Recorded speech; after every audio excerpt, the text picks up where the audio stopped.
Good morning, everybody. Welcome to the Farzy Show, presented by DestinationRetirement.com from the Steven Singer Studios. Happy Harden days, happy Harden days, happy Harden days, happy Harden days. With Embiid slamming and Harden passing to him. I am so excited for today, ladies and gentlemen, and I know you are too. Sixers return from the All-Star break, 8 o'clock tonight, Minnesota. James Harden will be on the bench, be on the starting five for the 76ers.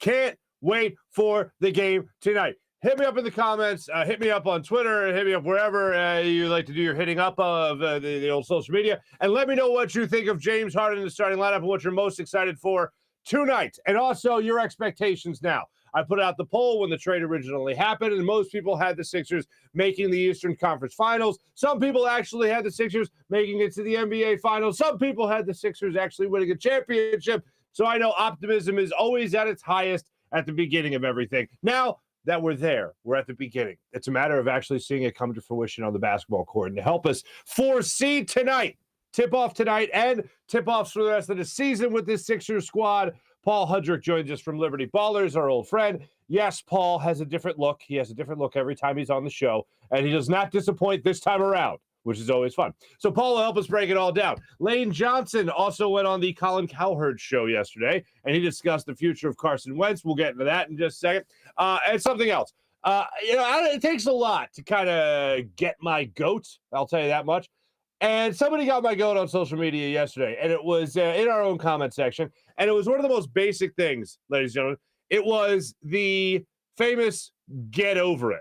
It was the famous move on line that so many people like to give when somebody who's no longer here is finally traded, or somebody is finally cut, or just no longer playing here in Philadelphia. Oh, they're not here anymore. Move on.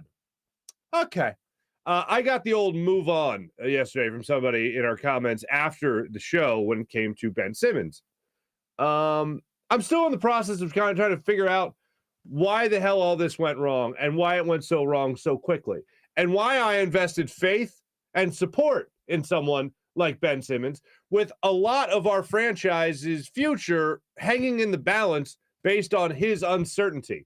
And that's nothing new, by the way. This all didn't happen this year. This didn't happen leading up to the moment he was traded. This happened throughout his career in Philadelphia. If he could just do this, this is what he could be. If he could just do that, that is what he could be. But it never came to fruition in Philadelphia, so it's over. And now we're left in the we're hanging in the balance of, okay, we have James Harden, and that's great, and I'm really excited about that. And it's the best player you could possibly imagine playing next to Joel Embiid. But why didn't it work out? And I haven't seen the other thing yet. Maybe when I see James Harden actually play, maybe with all of Philadelphia, because I know a lot of Philadelphians, they still very much care about Ben Simmons. And one of the things our friends at Crossing Broad got into recently was moving on from Carson Wentz. And our friend Kevin Kincaid, who's been a guest of the show, was on the show once, and of course on social media, was saying how many comments, was like pointing out how many comments a Carson Wentz story got on CrossingBroad.com. So people still care about people that are no longer here because they're still left. Oh, what could have been, what should have been, why wasn't it? That is like those are like the biggest stories that you could always get into, no matter what the subject matter is. What could have been, what should have been, and why wasn't it? Those could go on for days. And quite frankly, if this doesn't work out with James Harden, it couldn't work out here either. And nothing has worked out really since Carson Wentz hasn't been here in Philadelphia. We're still waiting to see whether or not Jalen Hurts is the guy. Hell, the guy in his first year as a starter helped lead the team to the playoffs, was a key cog in the wheel as to why they got back to the playoffs. And we're still talking about Aaron Rodgers, Deshaun Watson, Russell Wilson. Oh, what would they give up? 3 first-round picks, 4 first-round picks, Darius Slay, whatever it might be. We're still talking about that. So until we see James Harden play, until we see Jalen Hurts win in the playoffs, until we see some kind of, miraculous thing happen at the Eagles quarterback position, we're still going to be talking about Carson Wentz because of what could have been. We're still going to be talking about Ben Simmons until James Harden helps to extinguish all that fire, hopefully starting tonight against the Minnesota Timberwolves. So that's why it kind of, it's tough to just move on when you're still left looking for a lot of answers. The other thing that set me off was, in the same comment, this person also said, nobody said Philly treated Ben Simmons wrong. Huh? Everybody, literally, outside of Philadelphia was like, this is all Philadelphia's fault. Those fans suck. That's basically what people were saying.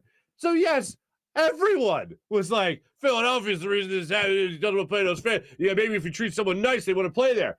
Joel Embiid's an MVP. He apparently wants to play here. He's an MVP caliber player. At least to be accurate, more accurately describe him right now. James Harden has won an MVP. He wanted to be in Philadelphia from the get-go. He already praised the fans for what they've done here so far in terms of how great fans they are, the best fans in the entire league.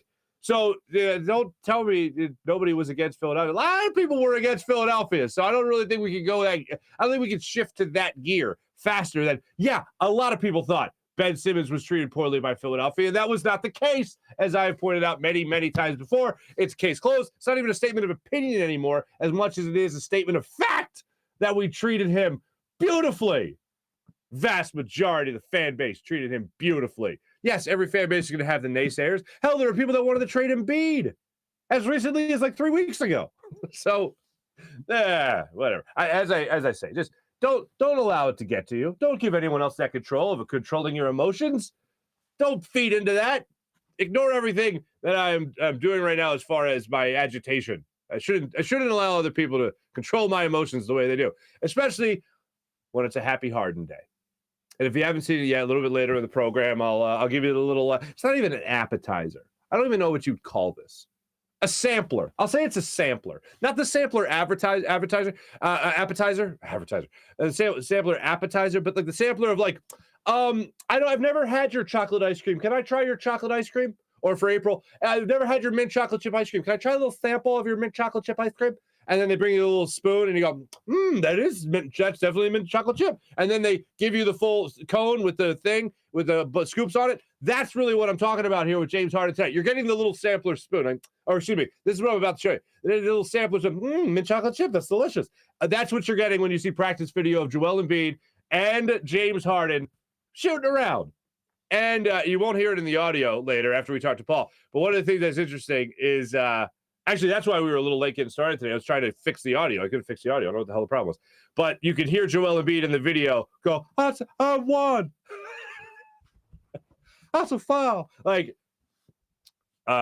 it's the sampler spoon is what it is. The sampler spoon of mint chocolate chip ice cream is what we got yesterday at practice. So that's an enjoyable thing.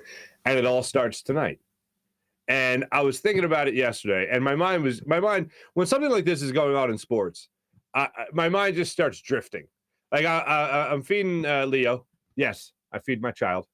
For all you jerks yesterday. Anyway, I'm feeding the kid, and I'm just like, my mind's wandering off into space, and I'm imagining Joel Embiid do that one thing that we've been talking about that he hasn't really done throughout his career, which is the pick and roll and setting that up. There's pick and pop, not necessarily pick and roll.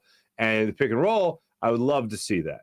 I would love to see at some point in the first quarter tonight, I would love to see Joel Embiid come up from the block, set a screen at the top of the key for James Harden, then immediately sprint to the basket where James Harden throws it up in the air and Joel Embiid slams it down. It's something that, of all the great things Joel Embiid does, it's something that we never see him do. And I'm not saying that he needs to drastically change his game, say, in a way his previous partner or teammate, Ben Simmons, needed to drastically change his game. It's just a little tweak. And when I see Joel Embiid continuously make these tweaks and changes to his game to become a better basketball player, it only leads me to believe that maybe he'll do that same thing, make that little tweak, make that little change with a guy like James Harden playing with him, just to maybe make him feel more comfortable. And I know the earlier expectations for a guy like Willie Cauley-Stein, for instance, playing here with the 76ers, is that he'll be that more, I don't want to say athletic because it's not like Joel Embiid's not athletic, but be that more explosive center, backup center, more prototypical type center that has played with a guy like James Harden, or the guy that James Harden's played more with in terms of skill set throughout his career. So I'd like to see Joel Embiid just give that a whirl. And that's it. And I don't think that's ridiculous. I don't think that's asking too much. I think that Joel Embiid wants to fit into that mold, at least in that category. Still be you. Don't drastically change anything. I'm talking about maybe one little tiny thing that you just want to do once, maybe twice to get greedy, just to let other teams know that it's there. You know how great James Harden is at throwing that lob? you could be right there for it, Joel Embiid, skying over everybody and throwing it down. That's one thing we really don't have in the arsenal highlight reel of Joel Embiid, is that pick and roll and alley-oop jam. That's one thing we don't have. We rarely even see Joel Embiid like under the basket and just get a rebound and explode back up and slam it. It's usually either him getting fouled and going to the line, missing the free throw, whatever, missing the shot, whatever, then going to the line, making the free throws. We rarely ever see him with the explosive plays. Occasionally, but something we never see is that pick and roll explosive play, alley-oop slam. And I just want to see it just to let other people know you have it, just to let you know it's in the arsenal. Everything else, I just want to see how James Harden runs this offense. Love to see Tyrese Maxey's role now. I really want, if I could root for one thing to come to fruition from the press conference that James Harden got into, the one thing I'd love to see come to fruition is that Tobias Harris 20 points a game thing. Because if he's doing that, and there's no way James Harden isn't averaging 20 points a game here in Philadelphia, if Joel Embiid is getting you 27 to 30 points a game, and James Harden's getting you around 23 to 25 points per game, and Tobias Harris getting 20 points a game, and Maxey's somewhere around 15. Wow. That is one hell of a starting five. And Matisse Thybulle just D's up like crazy on the perimeter, forces turnovers, gets you opportunities on the offensive end.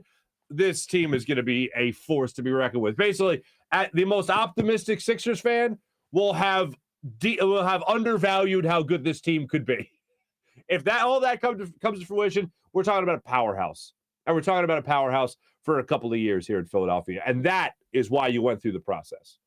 So as much as I want to see all this other stuff come to fruition from that press conference, I want to see the process come to fruition. I want to see all that 100% undoubtedly become worth it. Like, it's not even a debate anymore. Oh, no, the process worked. You won 2 championships. Like, that's what I want to see. And I don't think that's crazy. If these guys play to their potential, you could be talking about multiple championships here in Philadelphia. Because Joel Embiid's not going to be falling off a cliff anytime soon in types of skill set. James Harden, yeah, as he gets older, a little slower, he'll become more of that legit point guard role, setup man, as opposed to that guy that's going to be a closer and a guy, trying to, score you 25 points per game. He'll be the guy setting up other guys. Like, that'll start to dwindle. And hopefully at that same time, Tyrese Maxey starts to take that step forward. So you're looking at something here, as long as Joel Embiid is the key piece and stays around this level, which I see him doing for the next 3 to 5 years, well, then we're talking about something really special here in Philadelphia, and I can't wait to see how all that bears fruit. Something else I want to get to. Lane Johnson went on with Colin Cowherd. And it's an odd thing simply because we have already seen, like I was just talking about James Harden and seeing everything kind of come to fruition. And I'm also talking about Ben Simmons, and we have yet to see how that's going to work out in Brooklyn. Carson Wentz got his change of scenery. And Carson Wentz was like 2 wins away from making the playoffs before the Indianapolis Colts just pooped the bed in the last 2 weeks of the season. Carson Wentz got his second chance, got his revitalization, his rejuvenation in Indianapolis under a coach that was supposed to be the Carson Wentz whisperer in Frank Reich. And he still played the same type of football that he did here in Philadelphia that led to his downfall, which was, and I know some people don't like this because it's like a hero gene. It's like almost like praising him, but it's that Superman complex of no matter what, the play's alive. I can save the game. I can save the play no matter what it is. That's what people are looking at. That's what people look at with Carson Wentz. It's that same type of gene that led to his downfall here in Philadelphia, lead to a downfall out there in Indianapolis. And the thing that's so wild about that is that he had the best running game in the NFL to help him out, yet he still thought to himself, and I'll go back to that game against the Titans where he fumbled the ball gave the football away twice through 2 interceptions in the fourth quarter and in overtime against the Titans that led to a loss, and it was a big loss that they took because obviously that would mean they're only 1 win away from making the playoffs. And Carson Wentz was still that same guy. And Carson Wentz is all but done in Indianapolis. And one of the things Lane Johnson was asked about was Carson Wentz's MO in the locker room and all the hits that he took in the locker room and all the hits that he took throughout the media. It started with our friend Joe Santoliquito and his story. Oh, how dare Joe question Ginger Jesus, Carson Wentz. And then a story from Jeff McClain came out. A story from Tim McManus came out. And then you heard all these reports from Josina Anderson, and I know everyone wanted to question that credibility. Alshon Jeffrey, it was supposedly the guy that was leaking everything about Carson. It wasn't going to work out here in Philadelphia. Carson needed that change of scenery. He got that change of scenery, and he was the same guy. It's hard for a leopard to change his spots, as they say. I think Carson Wentz will get a shot somewhere else, as Lane Johnson said. I feel like right now we know why it didn't work out. When it came to how he was perceived in the locker room, and it came to how he was perceived in the front office, I'm sure he didn't like Jalen Hurts being drafted. I think anybody wouldn't like somebody else coming in that was going to be the guy to, if you mess up, we got a young guy right here to take your spot. Nobody wants to look over his shoulder to that. As much as you want to say, you should have confidence, be like, well, to hell with that guy. Sorry for you. You ain't playing. Like, you want somebody to have that attitude. And Carson just, for whatever reason, does not have that attitude. And there's a lot of, I think, self-centeredness that surrounds Carson Wentz.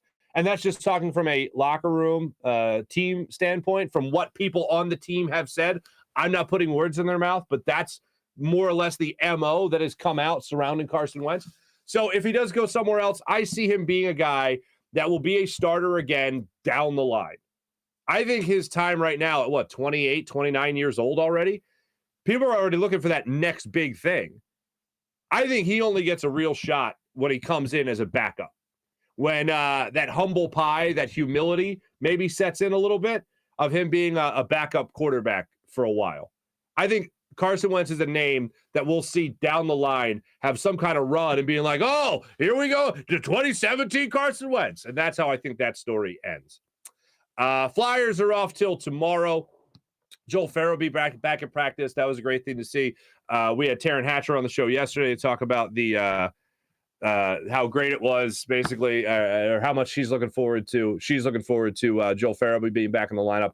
So hopefully that happens sooner rather than later. You never know with these injuries. He was talking about yesterday at his little press conference after practice how it's just a tough situation to be in right now. When you're trying to come back from injury, you want to help your teammates. Your teammates have won 2 games since December 30th. Lost 19 of their last 21. And you're like, yeah, let me get back from injury to do what exactly? Like, what do you want me to do here? But I'll do whatever I can, is what he said yesterday. And he's trying to press to come back a little bit. So we'll hopefully see him play and play to, some wins. Imagine that. Keep our fingers crossed for that. Let me tell you about our good friends at Destination Retirement, Mike Seibert, ladies and gentlemen. Mike does a phenomenal job. Mike Seibert, retirement income certified professional, financial advisor for Eagles and Sixers fans only. That's right. Everybody else, hit the bricks, folks. His firm, Destination Retirement LLC, is a full-service planning firm and a partner of 1847 Financial. And wait till you hear this. If you don't have any plans for retirement, if you don't have your ducks in a row for retirement, Mike Seibert's offering you something phenomenal. I'll tell you about that in just a second. But what Mike does is helps clients with their accumulation years and their distribution years. What's the difference? A lot, folks. It only took me till recently to figure this out. If you have to figure that out, like, for instance, how much you want per month in retirement, Mike Seibert's the man that can help you do that. Also, how much your retirement income you would like guaranteed no matter what. Do you want to protect any assets from downside market risk and do so with a written plan? Do you have a written plan? Mike will help you put that together. If you have any questions and you need answers and you have assets over $250,000 or more, Mike will create a written plan to help offset your retirement expenses free of charge using software from Retirement Analyzer. Listen to this. He usually charges just under $2,000, $1,999. So act now. Put a plan in place for the ones you love as well as yourself. Help offset your retirement expenses. What do you need to do in a volatile market and help minimize taxes? Do it with Mike Seibert. With over 30 years of experience, Mike is committed to helping Eagles fans and Sixers fans get to and through retirement. You can reach Mike at 484-275-6035. That's 484-275-6035, or simply visit destinationretirement.com. That's destinationretirement.com. Click on Find Out at the top of the page and fill out the questionnaire to see how prepared you are for retirement. To sign up for this newsletter, you can go to that website. That's destinationretirement.com. He'll get back to you and see how he can help. And as always, go Birds and play the song. Steven Singer Jewelers. coming to you live from the Steven Singer Studios, the other corner of 8th and Walnut, right on Jewelers Row in Philadelphia. Steven likes to say he's in the love business. And if you're looking to get engaged, you're looking for a special gift for that special someone in your life, how about a diamond necklace? How about a diamond tennis bracelet? How about a diamond earring? Huh? How about all that? Got an engagement ring? No? Want to get engaged? Steven Singer is where you got to go. IHateStevenSinger.com. You can check out all the beautiful inventory, the sparkling diamonds that just simply glisten would be the way to put that. Steven loves helping out people that are looking to cement their love with the diamond engagement ring. So much so that he has Ready for Love diamond engagement ring standing by at the ready to help you out. This man makes it so easy to buy a diamond. I've told you this story before. When I went to get engaged to my lovely wife, I went to Steven Singer. I was about to do a TV hit, and I just went in there about an hour and a half. I said, hey, in 90 minutes, I got to be in studio, and I need to buy a ring. Because I'm a last-minute kind of guy. And it was the day before New Year's Eve, and I walked into Steven Singer. They hooked me up. It was amazing. And I can't imagine I'm the only person that's gone in there and be like, I need to get engaged right now. And I went in there, and they just showed me the beautiful inventory. They showed me the Ready for Love diamond engagement rings. I said, they're lovely, but let's do something different. They showed me the rest of their inventory, how beautiful they all were. Such a difficult decision to make. And I walked out there knowing I was taken care of with the perfect price. Didn't have to worry about what the person next to me was paying. I know it's a no haggle, no hassle deal. So when you walk in there, you're getting taken care of with the perfect price every single time. It's a great thing. You get treated like your family at Steven Singer Jewelers. So do what I do. Go to Steven Singer Jewelers, one place, one price, the perfect price every single day. Steven Singer Jewelers. All right, without further ado, ladies and gentlemen, actually one more time. What the hell? You know what? It's Harden Day. Happy Harden Day. This is going to be awesome. But now let's do this thing. Let's do it, baby. Let's talk to our friend Paul Hudrick of Liberty Ballers fame.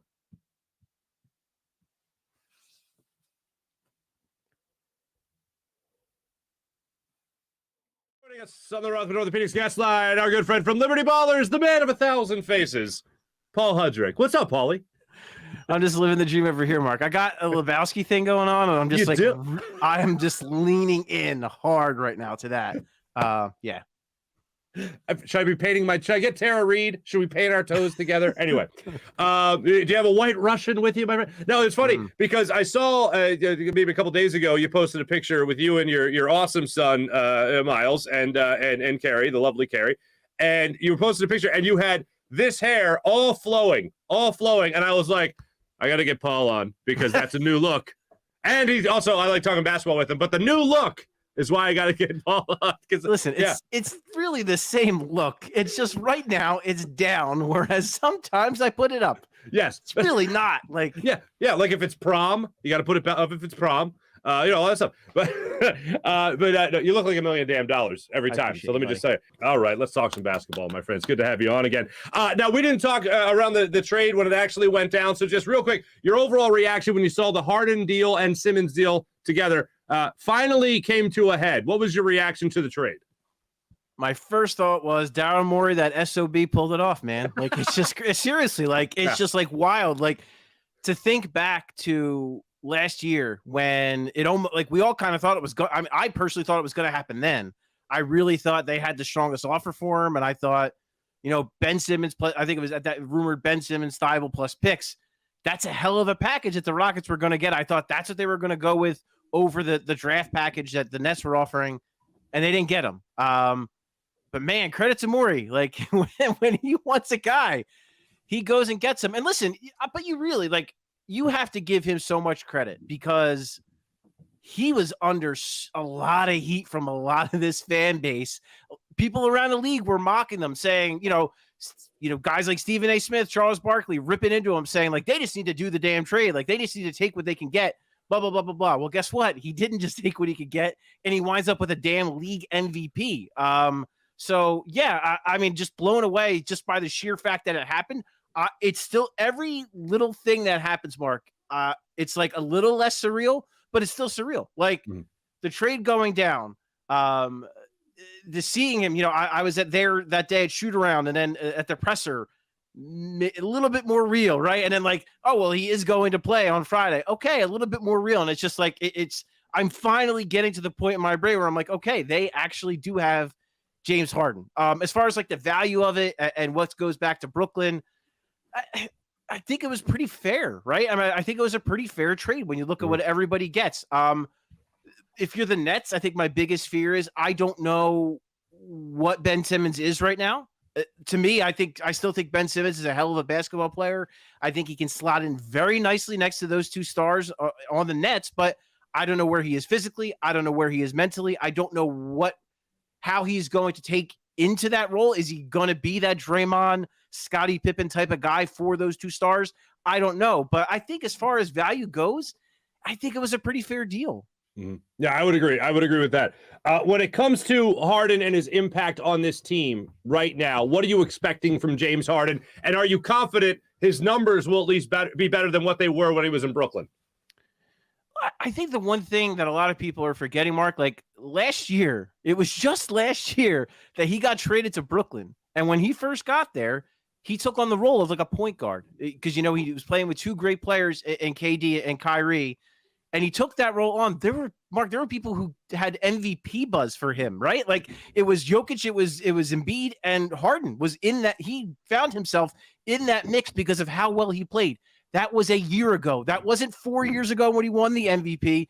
It was a year ago. So to me, I think the hamstring issues were a lot bigger than maybe they're being led to. Like, you know, I see a lot of people kind of poking fun at him and saying, you know, his hamstring's magically cured. I don't think that's the case. I think he was truly nursing something. I don't think he purposely meant to put up 4 points on a road game in Sacramento. Like, I think he was hurting. And, you know, people I talk to that cover the Nets, there's like this weird reputation that maybe James like doesn't go all out or like isn't a gamer, but I've heard it's the opposite. Like the reason like he was trying to play on one leg for that team because Kevin Durant was hurt, because Kyrie Irving could only play in road games. He was gutting it out because he knew the team needed him. So I expect the impact to be great. I expect him to be a great player. It's not going to happen overnight. It's going to take a little time, but I think he already has the right attitude, and it's sure it's like the honeymoon phase, right? For at least the rest of the regular season and probably this postseason run. But I think you're going to get a motivated, happy, and just a really good James Harden for at least the rest of this season. Gotcha. I'm hoping the same thing. The other thing that is interesting to me is that this was his number one choice, and I don't think that was just player speak. I don't think he was playing to the crowd. I mean, you can make the argument when he said Sixers fans are the greatest, although I believe him. I don't think he was just saying it. Like, I think he legit wanted to be here from the get-go. So I think the Sixers obviously have that in favor if they were his number one choice. For sure. And to me, I hear that, I'm there and I'm hearing that and I'm thinking to myself, all these debates we've kind of had of, is Philadelphia a destination? Do people want to go to the Sixers? Do they want to play with Joel Embiid? Is that something people want? To see a guy who is, again, a former league MVP, 10-time All-Star, one of the 75 greatest players of all time, sit there at a podium and say, Philadelphia was my first choice. And like you said, Mark, I believe him. I really do believe him. When you look at the fit on paper, the idea of the most dominant post player in the NBA, arguably the most dominant player in the NBA period right now, and then you add a guy like Harden, who is one of the greatest perimeter playmakers of all time, it just makes so much sense. He reunites with Daryl Morey. He reunites with Tad Brown in a market like Philly. Like it's not a stretch to like, you know what I mean? Like you can make it makes sense that he would want to be here, even as opposed to Brooklyn, because you like Brooklyn had a lot of drama. I mean, that's the reality. And it's weird to say because the Sixers outside of Ben Simmons haven't had a lot of drama, which is bizarre because they are always filled with it. So when you look at the situations, you could make a credible argument. Like it makes sense that James would have preferred to be in Philadelphia over Brooklyn, and it just didn't work out that way right away. And now he is in the place he wanted to be in from the get-go. Gotcha. So let's talk about fit for a second here. We always say in basketball, is there enough ball to go around? Only one person can shoot it at a time. So how does it work with James Harden and Joel Embiid? How do you see those two playing together? It's going to be an adjustment, like no doubt about it, because when you look at the centers that James Harden has had success with, you're looking at rim running guys, lob threats. Those are the type of guys that James has always had success with. When you look at the players that Joel has had success with, it's basically, playing 4 out, surrounded by catch and shoot guys. That's where he's excelled. that's not really compatible with each other when you look at it from that perspective. But I have this funny feeling that both of these guys are going to adjust. Joel's going to say, okay, James, you want me to roll more? I'll roll more. Joel, you want me to, do you want me to catch and shoot? I'll catch and shoot more. Like, I think both of them are ready at this point in their careers to make those sacrifices, to make the other better, and to try to win a title. I thought it was interesting too. Doc Rivers. I just said Doc Brown. That's ridiculous. That was all. Back to the Future. No, but Doc. My Rivers, mind went right there only because I know you. Doc Rivers just wrapped up talking and said, my goal is to have two of Harden, Embiid, Maxey, or Harris on the floor at all times. And when you do that, I think what it can do is, especially if you're staggering Joel Embiid and James Harden, I don't think it's a coincidence that they sign a guy like a Willie Cauley-Stein to a 10-day deal, a guy who fits that prototype of a center that Harden has had success with. So maybe that's a hint that perhaps those two will be staggered. And to me, I think that's the right move. I would probably play Maxey and Embiid together because I think they figured some things out and they've improved their chemistry as the season's gone on. And I'd probably play Harden and Harris together. And then again, have that rim running lob threat to play with James. But the good thing is, Mark, there are options. This team actually, I think they are much deeper than a lot of people believe. And I think Doc Rivers has a lot of options at his disposal and different lineup choices. I love that idea. When you look at how Maxey does fit into all this, he's in the starting five, right? Do you think he and Thibault stay in your starting five? I think that's the plan to start off. That would make the most sense, is to kind of just basically swap out James for Seth Curry. That's the deal there. But one of our guys, Jackson Frank, who does a really good job at Liberty Ballers, he had this article about the idea of should they go like all in on offense? Like, what should the starting five look like? Because that fifth starter is the one place that isn't set. The four guys who are going to start. The fifth one for now, I do believe, is Thibault. But if another team has an elite offensive perimeter threat, you probably have to go with Thibault so that someone can take that matchup on. But maybe if a team has size, we just saw what they did against the Milwaukee Bucks with George Niang in the starting lineup. They look pretty damn good. And George played a hell of a game against Giannis and did a hell of a job. Can he do that over the stretch of 20-plus games and the postseason? I have my doubts about that. And then Danny Green is kind of in the middle of those two, but he's 34 years old. He's been pretty banged up over the last year plus. He missed, most of that Hawks series, and I think that it's part of the reason that momentum shifted in that series when Danny went down. And so, if it were me, if I'm Doc Rivers, I would experiment. I would try to figure things out, and maybe he will, maybe he won't. But it seems like it's going to be Thibault's kind of spot to lose for now. One thing I definitely want to follow up on is Harden and whether or not I should be worried that he hasn't opted into the second year yet. How worried should I be that that's still floating out there? I wouldn't be too worried from the people I've talked to. Like, he is, and I get why some people would be skeptical about this, but he is bought in. He wants to be here. This is where he wants to be. And this is a guy who's been on 3 teams in 14 months. So I get why some people might be skeptical, but at the same time, if he kind of pulls something like this again, you start kind of running out of options of places to go. And how many places do you want to be or that want you? You know what I mean? Like, it's in a weird territory and you start to develop kind of a reputation, which I think, fair or unfair, has kind of already begun to happen. So I wouldn't be too worried about it. There's that conspiracy theory. I think Zach Lowe of ESPN put it out there that perhaps Harden takes a little less money. They go after another max player, moving the contract to Tobias Harris.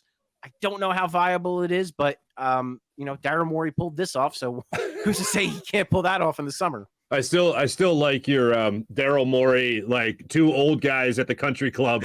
One beat the other in the green, and you come in and just like, Harold, you sandbagging son of a bitch, you finally pulled it off, whatever. So all right, so Danny Green's comments on his podcast, I thought were very interesting for a number of reasons.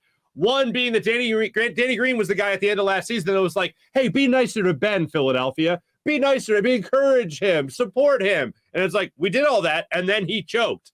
So he said that they weren't cordial. Ben Simmons, Andre Drummond, Seth Curry were not cordial with one another on the team. Seth Curry has now come out and said that's not the case. Whatever, they're fine now. What did you make of Danny Green's podcast when it came to Ben Simmons and the relationship with the team that he was previously on and the guys he was traded with? I would say not super surprised for a couple of reasons. One, with Andre Drummond, I mean, they didn't play together. So, I guess maybe they saw each other in passing when Ben Simmons was doing some of his work at the facility, what have you, but they didn't play together. So, like, I don't expect them to have any type of real relationship going into Brooklyn being traded together. Seth Curry, I thought it was interesting for a couple of different reasons. One, I've been covering sports for a while. I've been covering the Sixers for roughly 6 years. I don't know that I've ever covered a more stoic athlete than Seth Curry. I struggle to think, like, wonder if he has a pulse sometimes. Like, he's just here all the time. So I was a little surprised because to hear that he would have that kind of reaction and that kind of feeling towards Ben Simmons, being, because he's so even keeled, that surprised me a bit. I will say, though, this, when we were at training camp and when Ben was holding out and everybody was getting peppered with questions every single day, Joel obviously had the flashier comments, but I thought Seth was kind of like, I don't care. You know what I mean? I feel like that was his comments were basically like, I don't care that he's not here. Like, right. We need to practice. We need to get better. If he's not going to be here, then he's not going to be here. And I don't really care. So I guess I could buy it from the sense of, maybe it just rubs Seth the wrong way that everyone else was so bought in.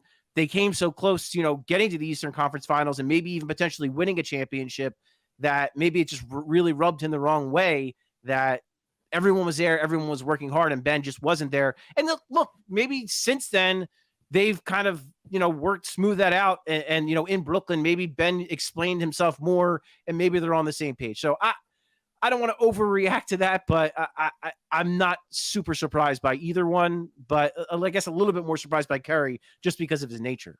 One of the things Danny Green also said was that he would be surprised, very much surprised, if Ben Simmons plays March 10th. What say you, Paul Hudrick? I think the more that narrative comes out, the more likely it is that he's going to play, just because that's Ben Simmons, right? I mean, that's the guy. Again, I've covered that guy since he got drafted here. Like, that's the kind of thing he would do. Like, everyone just, this narrative, he's not going to play. He's not going to play. There's no way he's going to show up. He doesn't have the guts, yada, yada, yada. All of that, he's going to hear all that, and he's going to be like, you know what? I am going to show up, and I am going to play. Like I said, the more that's out there, the more I think he actually is going to play. Okay, understood. One of the other things they got into was the expectation. I thought before this trade that the Sixers could make it to the second round, could very well make it to the second round, could threaten for the Eastern Conference Final. Now I am just flat out expecting at least the Eastern Conference Finals. Where are you on your expectations post-Harden deal? I think those are pretty fair expectations. Like, I'm with you that before this trade, if they did nothing or just made like a minor move, a minor improvement, I had them as a second round team. I didn't think they actually had a shot to get to the Eastern Conference Finals. I didn't think they were good enough to beat any of, some of the top tier teams being so shorthanded, whether it was Milwaukee, whether it was Miami, maybe Chicago, they could have beaten perhaps. But now you don't have to worry about that because now James Harden is here. And I would agree with you that anything short of the Eastern Conference Finals, it would feel like a disappointment because you got to the second round last year and you got to Game 7 with Ben Simmons. Now you have James Harden. You have that guy that theoretically is a better fit, better next to Joel Embiid. And I do think about the fact that, like, hey, if you just swapped out Ben Simmons for James Harden in that series last year, the Sixers are probably in the Eastern Conference Finals, right? And I just look at the East. The East is so bizarre in that it is wide open. Like, I don't see any one team and think that's the team that's going on. Like, that's the team that's going to make the finals. The Bucks have been kind of up and down. They've been better recently. The Sixers just beat them without James Harden right before the break. Brooklyn is in a weird place right now up until they're up and running. Chicago and Cleveland to me are still maybe a little too green. Miami might be a little too old. So, like, I don't know who the favorite is right now. But then at the same time, Mark, I look at the bottom of the conference. Teams like Atlanta, Charlotte, the Celtics are surging. Toronto, like, the East is pretty loaded. There are a lot of really good teams in this conference. So even if you get the 1 seed, that's not going to be an easy series, no matter who the 8 seed is. It might be Brooklyn, like, as of right now. So you're looking at, no matter where you are in the Eastern Conference, you are looking at a tough series. You're looking at a tough path, really, all the way throughout. All right. Now, at the time we put this out there, this episode drops, the Sixers play tonight. Harden makes his debut. How excited are you right now going into Harden's debut? It's amazing, right? I mean, because this is like, and this is what everyone like when I look at the Sixers, and I, again, in the time I've covered him, basically, I started covering during Joel's second year that he sat out. So going from that to this, and all the years that we kind of said, like, man, if they just had one perimeter shot creator to go on this roster, like, what could they be? And they had that for a second with Jimmy Butler, and it looked pretty damn good. If some of the other pieces were just a little bit better, maybe they go a little bit further, or if they just have, anything resembling a decent backup center, they go far. So, like, this, to me, you have the best version of Joel Embiid clearly we've ever seen, who might be the best player in the league. You look at Maxey, who's becoming a star right before our eyes. Tobias Harris, a solid, like, number 3, number 4 option. Makes, probably a little too much money, but a solid 3rd or 4th option. And then you're adding a guy like James Harden to this mix, who appears bought in, and who appears to want to make this team better and play that point guard role. And like I said, Mark, this team's deeper than I think some people are giving it credit for. I think maybe I would like them to be a little bit deeper on the wing, but I think every team might feel that way. That's like every team's looking for a wing that can defend and knock down a 3. They don't grow on trees, so that's just not the reality of like the buyout market and all that. But yeah, from a depth perspective, and to get James Harden in the fold, I think if you're a Sixers fan, you have to be nothing but elated about this idea, because this has a chance to be something very, very special. And it might not happen right away. It might take a little bit of time, but this has a chance to be very, very special. All right, last thing for you. You seem pretty excited, and you haven't even seen my hype video yet. Here's my hype video. Tell me how you feel after it. This is going to be awesome. But now let's do this thing.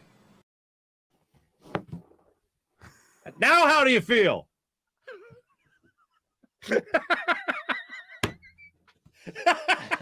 I'm a jerk. I don't even know where to go. I can't help myself. I just can't help myself. I can't help myself. Paul Hudrick, Liberty Ball. For those who maybe just be joining this, I've been playing that cut like crazy, but it's Josh Harris. Anyway, I know I'm amped. I know the audience is amped. I know Sixers fans everywhere are amped. Paul Hudrick, happy Harden days to you, my friend, and my best to Miles, Carey, and everybody. From Paul Hudrick from Liberty Ballers. Always great catching up with you, my friend. Likewise, my friend. I appreciate you very much. Do you want to see it one more time? This is going to be awesome. But now let's do this thing. Let's do this thing, brother. My heart's racing. Paul Hudrick, Liberty Ballers, man of 1,000 faces. Thank you, brother. You got it, bud. Paul Hudrick joining us on the Rothman Orthopaedics guest line. Always good talking to our good friend Paul Hudrick from Liberty Ballers. Yeah, I crack myself up with I'll tweet that out later just so everybody has it, because it's too good. It hypes you up way too much to not put out there on loop with Josh Harris. Just, getting you excited, man. Just getting you excited. As excited as Tom McGinnis and an Allen Iverson crossover. You know what I'm saying? That's where it gets you, folks. That's where it gets you. Ladies and gentlemen, look forward to our morning rush today. So I'll get into that in just a second. We have our chat check coming up. But I want to tell you right now about the great people of Rothman Orthopaedics. When you have an orthopedic issue, you need a physician who eats, sleeps, and breathes orthopedics. You need a Rothman Orthopaedics physician, because Rothman Orthopaedics physicians, you know what they are? They're focused on one area of the body, which means you can get past the pain and be what you were with Rothman Orthopaedics. So do what I do. Trust Rothman Orthopaedics. That means you can have the confidence to get past that pain. Visit them in one of their 30-plus locations in Pennsylvania and New Jersey, including 4 orthopedic-only urgent cares. Learn more at RothmanOrtho.com. That's RothmanOrtho.com. How about the amazing people of WinView? Hopefully you won some money last night. I told you about that little Celtics. They covered the -9.5. Man, was I way off with Jason Tatum. Miscusi, I looked at the wrong thing. I thought his over-under was 22.5. It was 27.5. I'm just an idiot. Anyway, he scored 30 points. So you probably won some money anyway if you took my advice. It's over? Yeah, that's all you took away from it. Bet is over. He hit the over last night with 30 points. A huge win last night with that Celtics team against the Brooklyn Nets. Brooklyn had nobody playing. Kevin Durant, Kyrie Irving, Ben Simmons, Steph Curry. Seth Curry was the only one that I think actually played last night. But yeah, There you go. WinView, though, is the only app where fans can take on other fans and end the debate once and for all. Who is the biggest sports fan? So do what I do. Download the WinView app and have yourself a good time. Challenge a friend and family member who think they know everything about sports. Challenge them to a WinView contest. See if they can walk the walk as well as they talk the talk. It's not a sports book, though. It's not daily fantasy. It's a social gaming app where fans can take on other fans and end the debate once and for all. Who knows more? So do what I do. Make some money on the making predictions of the games that you love so much with the WinView app. Also, check out all that is to be talked about at PHL Sports Nation. That's PHLSportsNation.com. A Philadelphia sports fan experience is taken to the next level with PHL Sports Nation. It enhances your Philadelphia sports fan experience with PHLSportsNation.com. Let's get into our chat check. Ladies and gentlemen, see how the good people are doing. Let's see how you guys are doing. You know, should I add some music? I've been toying around with this music. The only thing is I can't upload my own music. Not that I would upload my own music like I am some musical artist, but, you know, just something. What do you guys like for the chat check? How's this grab you? See if we can get it going here.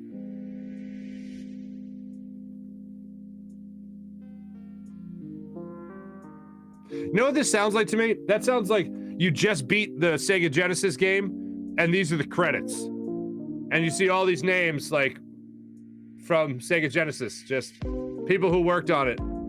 Oh, yeah. Okay. Acoustic cinematic? What's going on here?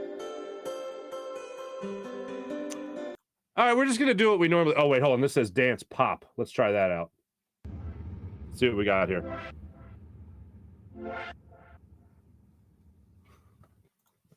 All right. All right, let's see what we got.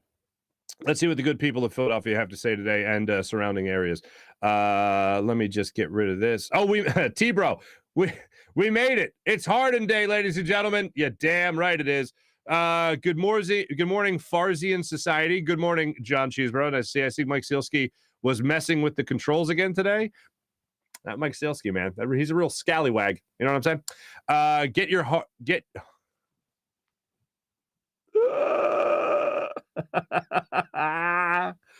Oh, that is great, Dan. I almost read. Oh, what the hell? I'll read it anyway. Get your heart on for Harden Day. Yep. Dan Schwartz, ladies and gentlemen. Happy Harden Day, John Cheeseboro. Happy Harden Day, Dan Schwartz. Kevin, good morning. Happy Harden Day to you and everybody else. Yoam? Yoam? Is that, or sorry, Noam. Noam, is that how I say your name? Noam Chomsky? What's happening, man? Lady, Noam, welcome. It's Noam.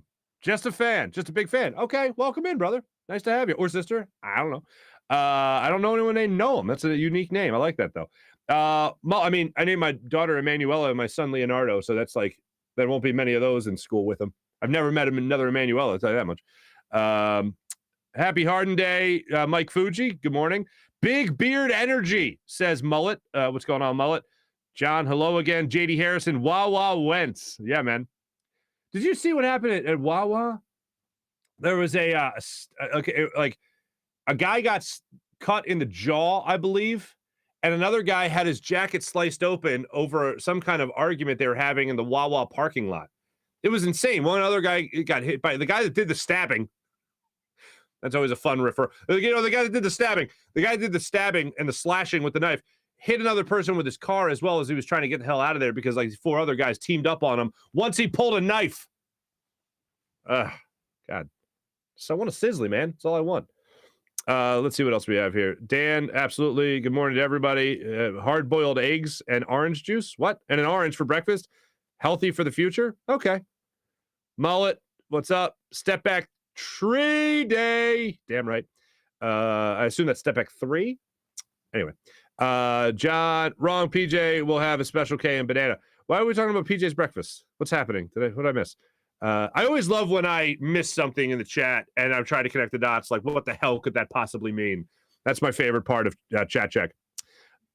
Don Vito, good morning. Sean Gillespie, what's happening? Don Vito, the Sixers will help get over my Flyers woes. I hope so, man. I hope so. Dan Schwartz, spacing out feeding the baby. That's dangerous. What the? I don't. Okay, John, here's what. Okay, so a lot of people have been talking about the all bench lineup, and I think Paul addressed that, and I think this comment is before Paul talked about it. But so supposedly, Doc Rivers, according to what he said yesterday to the media, he wants to keep Joel Embiid, James Harden, Tobias Harris, Tyrese Maxey, two of those four. He wants to keep two of those four on the floor at all times. So that would essentially get rid of the bench lineup, the all bench lineup. So if that's the goal, if they do that, the Sixers are in the NBA Finals. I wholeheartedly believe that. If they do that, here's what I'll guarantee. If they stick to two of those four players, Maxey, Embiid, Harris, and Harden, if they stick to two of those four on the floor at all times, I'm talking about the Sixers getting the number 1 seed. I'll but guarantee the 2 seed, but I'm going to tell you right now, they're at least getting the 2 seed. I guarantee that. If they stick to that lineup for the up and above clear majority of the rest of the season, you're getting a 1 seed, at least getting the 2 seed. They will not finish below 3rd. I will tell you that much. They will not finish below 2. 3 or lower, they will not do if they stick to that type of lineup. So that I hope that does get rid of the all bench lineup. Why is Eskin getting his name dropped in here? What's going on there? My former talent, as I was his producer for a year and a half. I don't want Embiid jumping on lobs, a lot of impact of his knees. He's healthy because he's playing under the rim. Dominique, I understand that complaint. It's or not complaint, but I understand that observation. I agree. I don't want him doing it all the time. I just want him like a pitcher every once in a while throwing inside. Hey, just to let you know, I'll do it. I just would love to see that as an option. That's it. Definitely not going bonkers because I'm with you there. It can ruin your knees.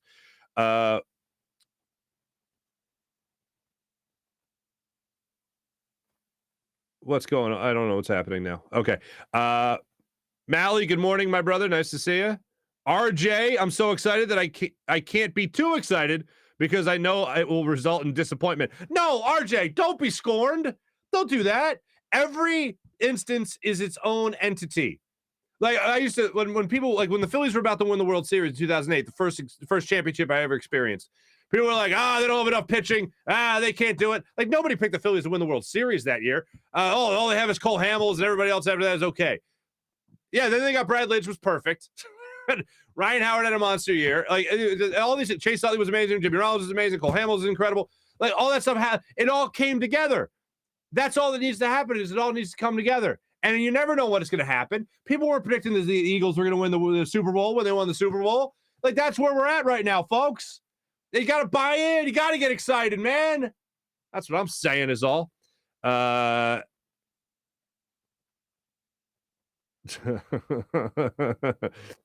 get what you're saying now, John. Or T-Bro. Nice to have you. Your definition of comedic value is way different than mine, my guy. Oh, who referenced comedic value? Was it me, Mally? Or were we talking about something else? Happy Harden Day, Jim. Happy Harden Day.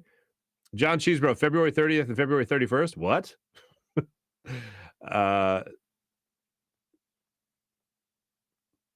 Let's see here. We want satisfaction. I want satisfaction too. April, good morning. Sean, I like how people are wishing each other happy Harden days now. Zach, what's going on? Nice to have you. Darian, what's going on? Oh, Jim. Another reason why you want Maxey coming off the bench. Here's what has to happen. Maxey has to start. Thibault has to start. As the game goes on, you decide and see how that goes. But I have always been a big believer in your best 5 need to be out there. Your best 5 need to find a way to make it work as starters because you got to get out of the gates early. You got to throw your haymakers. You got to try to establish that early lead, control pace of the game. Then we'll see what Doc Rivers' rotations are. If you don't have Maxey out there, are you putting Danny Green out there as your shooting guard? Are you putting Furky out there as your shooting guard? Are you putting George Niang out there as your shooting? Like all those 3 options don't excite me. I'd rather have my best 5 out there.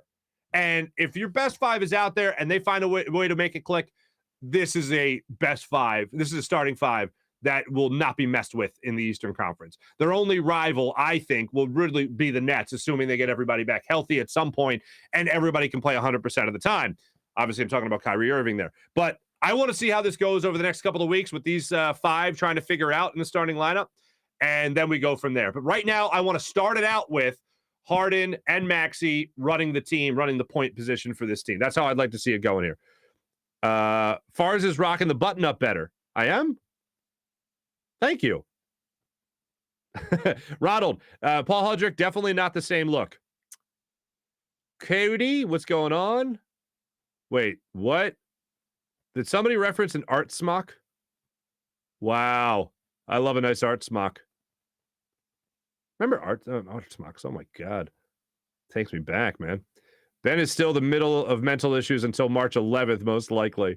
I wouldn't, yeah. I think Paul's right, though. One thing that does motivate Simmons, and this is also what drives you nuts about Ben Simmons, is the fact that he's so motivated by doubters. It's like, why couldn't you just realize that you could have been better? Like, the 42-point game I think he had against the 40-plus point game that he had against Utah a couple of years ago. Like, after the game, he's doing an interview with then Rachel Nichols at ESPN, and he's talking to people say, oh, you need to work on your jump shot, you need to work on your scoring. He's like, yeah, I dropped 40 on Utah, but I'm not a scorer. So, no, you're not a scorer. The fact that you did that in that game, but don't do that in any other game is exactly what we're talking about. So for Ben Simmons, he was motivated to score. Joel Embiid wasn't playing in that game. He had a much better mindset, much better attitude about playing and the offensive side of the ball as well. And he actually went out there and dominated offensively. He can do that on many nights. Drives you crazy. Hot take. Give me Paul over Taryn. What? I love Taryn, but I love Paul even more. Oh, Henry, that's nice. That is a piping hot take, though. But Paul wasn't wearing the hot pink shorts. You know what I'm saying? Eddie, what's going on? Eddie, wow. All right. You settle down, pal. Mally, hello again. Dan, John, nice to see you guys. I got a Bluetooth speaker. I'll be okay. All right, Mally, good for you, man. Don't know what that is. I agree with Hat. All right. Brian, what's going on? Ronald, CT thumbs. Okay. Al, what's popping? April, yuck. Hard pass on winter weather. Thanks for reminding me why I moved. Yeah, I just went outside a minute ago, and it was during the Paul interview, and yeah, it was a little drizzly in Philadelphia. Cecil, what's going on? Good morning. I'm ready to run through a brick wall. You're damn right you are with your excitement for James Harden. On the other hand, Ray, good morning. Ray, I agree with you. I think no vaccination will be lifted in New York, when Kyrie Irving will be able to play.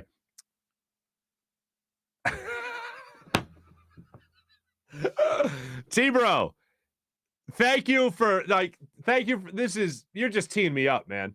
You know I can't turn down a request for a peacock call. Does everyone know what a peacock sounds like?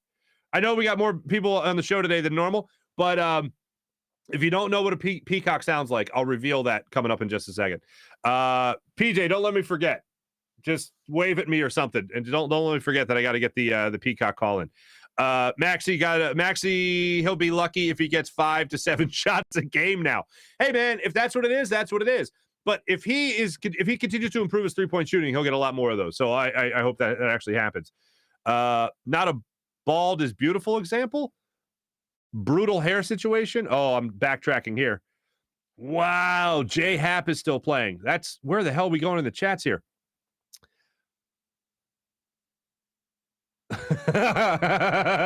Dan, all horrors flashes back at once when Marc recalled his producing days for Howard. That was a year and a half. Wow, Mally, that's random. I miss prison. I miss prison too, but Prism is really what I miss. Marc got his 80s porn music going. Okay. Unlimited surplus. Oh my goodness gracious. You guys are awesome. Fear the Beard Day, Jim. April, love when you only get half the chat. I mean, I know, it just helps people out here. All right, that was our chat check, ladies and gentlemen. Let's move into our morning rush. Brought to you by Sky Motorcars, skymotorcars.com. All right, here it is. All right, I'll just lead with. Actually, no, I said I was going to get this to you, so I'll get this to you first. Then I'll do the peacock.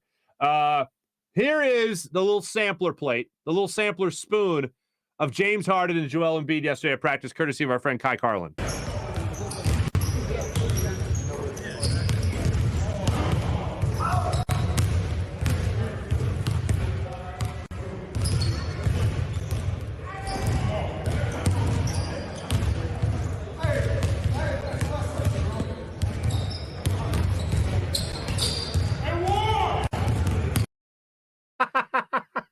There's no way that was a foul at the end, but you got to love Joel Embiid in practice. I won! Like, you got to love that. You absolutely love that. Sixers in action tonight, 8 o'clock, Minnesota. Happy Harden Days. And I'll send it off to the Harden Days with this, ladies and gentlemen. If you don't know what a peacock sounds like, there's two personal things I'm going to get into here in the morning rush. One is the peacock call because, well, you asked for it, and I got to give it to you here. Ready? So, T-Bro, here it is. First, a little backstory. My uncle had a farm. My great uncle had a farm, and on that farm, he had like 6 peacocks. Okay, so me and my 21 first cousins on my mom's side of the family, we all have the ability to do peacock calls. Okay, here we go. If you don't know what a peacock sounds like, this is exactly what a peacock sounds like. You can YouTube it later. And without further ado.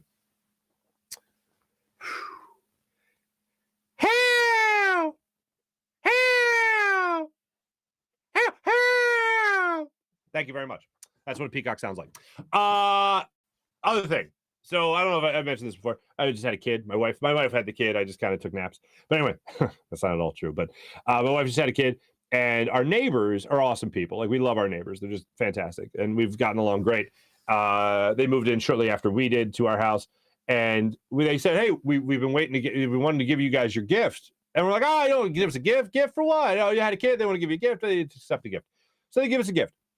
They open. I get the gift with great anticipation because, you know, my son is a month old today. Actually, Leo's a month old today, and I open the gift, and my wife is standing behind me, and I open the gift, and I reach in and I pull out a bottle, and I think the bottle is like a wine bottle, and it got some tissue paper on it, and I unroll it, and I start to see the unmistakable label for Smirnoff Ice. And before I opened it all the way, so it wasn't open yet, but before I opened it all the way, I could see it through the translucent tissue paper. I handed it to my wife, and I go, "Honey, I go, babe, I think they got you some wine for having Leo. Here's some wine. I think they got you wine." And she unravels. She goes, "Oh my God!" And then I go, "Ha ha!" And then I reach back into the thing, the bag, the gift bag, and I pull out another thing. And I go, "Damn it! I thought I avoided it." And long story short, they iced us. They iced us for having a kid, and apparently that's their MO. When their friends have kids, they ice them. So then what's funny is I look back in the bag to see. I was like, they didn't just ice us, right? They got like the baby something, right? And I pull out a card, and I see the card. It was a nice card, and I looked around, and it got like a lot of the I don't know how to describe it, like a lot of packing stuff in there, like shredded paper. I don't know. And I look, and there's nothing else. And I'm like, oh, they iced us, and they got us a card. All right, no, I'm not disappointed. So we knock on their door. They answer. We chug the Smirnoff Ice. I drop to one knee, chug the Smirnoff Ice, beat my wife in the chug contest for the record, which is difficult because she was rated #1 partier once in her college, Elizabethtown, which Elizabethtown can't be that hard. But anyway, but I beat her at chugging the Smirnoff Ice. It was like an orangey thing, and it made me think the last person that iced me was Trey Thomas. Trey Thomas, when we were doing the morning show together, he taped Smirnoff Ices under our seats. And at the end of the show, he goes, "Everyone look under your seat." And we're like, "What the hell?" And he iced us. So they were now the last people to ice me after Trey did a couple of years ago. So yeah, we pounded our Smirnoffs, and my mother-in-law's here, so she was watching Leo, so all's good with the world. So that happened yesterday. That's pretty awesome. And then she goes, "Did you like the onesie?" My neighbor goes, "Did you like the onesie?" Turns out they did give us a onesie, but I couldn't find it with all the shredded paper. So shout out to my neighbors. They're awesome. And happy 1-month birthday to my son, who turns a month today. So there you go. So all that. Ladies and gentlemen, in case I haven't done this yet. This is going to be awesome. But now let's do this thing. Happy Harden Day to everybody. Enjoy the game tonight. Sixers, listen to this. Only 2.5-point favorites, I believe, going in. 2.5-point favorites going into tonight. I want to get you the player props as well, see if they're out yet. They are not, unfortunately. But yeah, Sixers minus 2.5-point favorites over the Timberwolves tonight. 8:10 tip-off in Minnesota. Happy Harden days, everybody. Enjoy yourself. I'm going to take the Sixers tonight at 2.5. I'm going to take them and win this game. Have a great night, everybody. Or have a great day, everybody, rather. Happy Harden Day to everybody. Jim Hyde produced the program, did a phenomenal job. This is a Buzz Sports Entertainment production. My name is Marc Farzetta from the Steven Singer Studios. This is the Farzy Show, brought to you by DestinationRetirement.com. Have a great weekend, everybody. Go Sixers.